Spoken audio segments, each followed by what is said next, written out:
Eh bien, salut à tous, c'est Moucha et aujourd'hui on se retrouve pour le résumé du deuxième test du Qatar en MotoGP. Après avoir effectué 2 jours de test la semaine passée, les pilotes sont de retour sur la même piste au Qatar pour 3 jours de test. 3 jours très importants puisque ce sont les derniers tests avant la première course de la saison au Qatar, le 28 mars. Première journée de test, 2 pilotes vont sortir du lot. Il s'agit de Jack Miller et de Fabio Quartararo.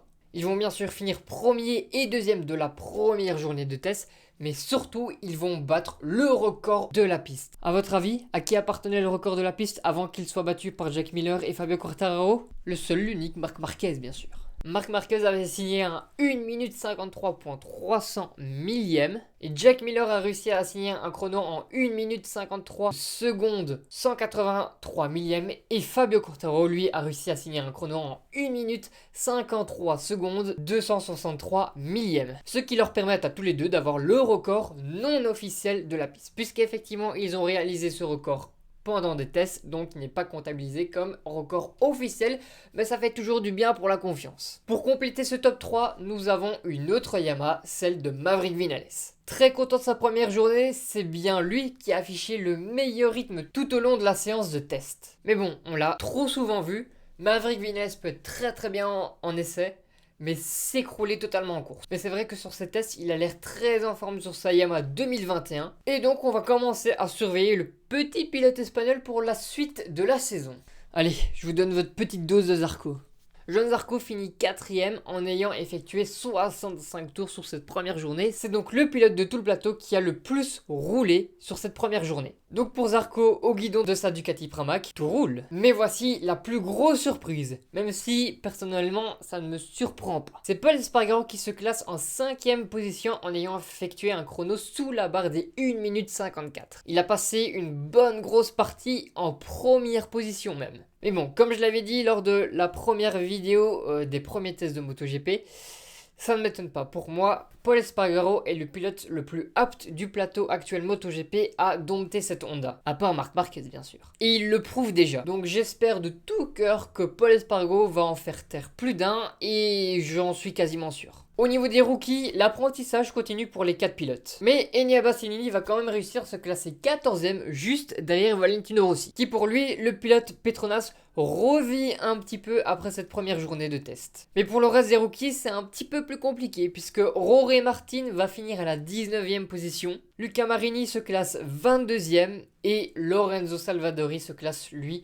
25ème et bon dernier des pilotes officiels. À part Enea Bastianini, ça a été un petit peu compliqué pour les 3 autres rookies. Mais la prochaine journée va un petit peu mieux se passer. Au niveau des Suzuki, elle se classe 7ème et 8ème avec Joan Mir qui devance son coéquipier Alex Rins. Un classement assez logique, les Suzuki ne font que travailler sur leur rythme en course. Vous avez maintenant le classement de la première journée qui s'affiche ici. N'hésitez pas à faire pause si vous voulez le regarder un peu plus en détail. Mais maintenant, on va passer à la deuxième journée de ces tests. Il s'est passé quelque chose d'un petit peu historique. Un record a été battu. Et en plus, ce record battu a été fait par votre petit français adoré, Johann Zarco. Le record actuel de vitesse de pointe en MotoGP est de 356,7 km/h. Et bien lui, Johann Zarco a tout simplement signé une vitesse de pointe de 357,6 km/h. Il bat donc non officiellement le record de vitesse de pointe. Effectivement, non officiellement parce que ça a été fait lors des tests, donc ce n'est pas comptabilisé comme la vraie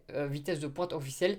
D'autant plus que lors de tests au Mugello, certaines motos ont déjà dépassé les 360 km/h. Mais bon, c'est pas bien grave, ça fait toujours plaisir de battre un record. Au niveau du classement, c'est les Yamaha qui vont surprendre puisqu'elles vont classer 3 de leurs motos aux 3 premières places. Maverick Viñales, très en forme sur ces tests, va aller chercher la première position, devançant Franco Morbidelli à la 2ème place et Fabio Quartararo à la 3ème position. Mais ça ne s'arrête pas là pour Yamaha puisqu'elle va placer sa 4ème moto dans le top 10. Effectivement, et donc la 4ème moto, il s'agit de Valentino Rossi qui vient se classer à la 8ème position. Bon, ça y est les fans de Rossi, vous pouvez un petit peu souffler, puisqu'il a déclaré qu'il s'était enfin senti comme un vrai pilote de MotoGP à l'issue de ces 2 jours de test. Il ne faut jamais enterrer avant l'heure le docteur. Belle performance du pilote Ducati Francesco Bagnaia qui vient se classer en 4ème position. Enfin une bonne place pour lui sur ces tests. Il a même déclaré qu'il était déjà prêt à attaquer le premier Grand Prix de la saison.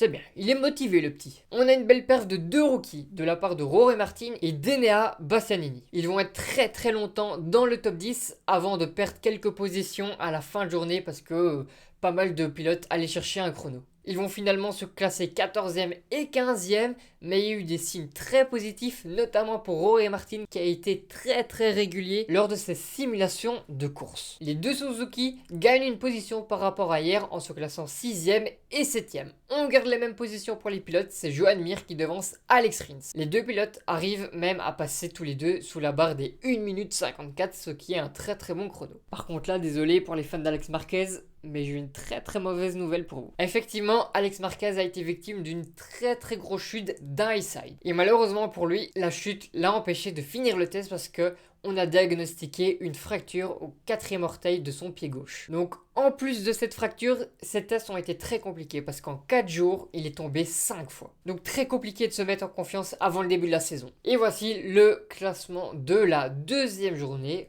Comme d'habitude, n'hésitez pas à faire pause si vous voulez voir un petit peu plus en détail. Passons maintenant à la troisième journée et là, miracle, Petrucci va réaliser l'exploit en allant chercher la première position de cette troisième journée. Bon, malheureusement, il n'y a eu que 5 pilotes en piste, ça l'a peut-être un petit peu aidé. Et vous allez me demander pourquoi il n'y avait que 5 pilotes en piste ce jour-là. Il y a une tempête de sable qui s'est abattue sur le circuit et donc la piste était quasiment impraticable. Quelques pilotes ont essayé de s'aventurer comme Paul Espargaro ou Bradle, mais rien de concret. Donc, il n'y a pas de conclusion à tirer de cette troisième journée. Maintenant, c'est direction le 26 mars pour la FP1 et la FP2 du premier Grand Prix de la saison. Toujours au même endroit, au Qatar. Et voilà, c'est la fin de cette vidéo résumée de la deuxième partie des tests au Qatar. J'espère vraiment que ça vous a plu. Si c'est le cas, n'hésitez pas à lâcher votre plus gros like, ça fait toujours plaisir. Vous pouvez aussi lâcher un petit commentaire, ça fait également très plaisir. Le plus important pour moi, c'est que vous abonnez. Donc abonnez-vous. Allez, bye bye, ma petite moustache.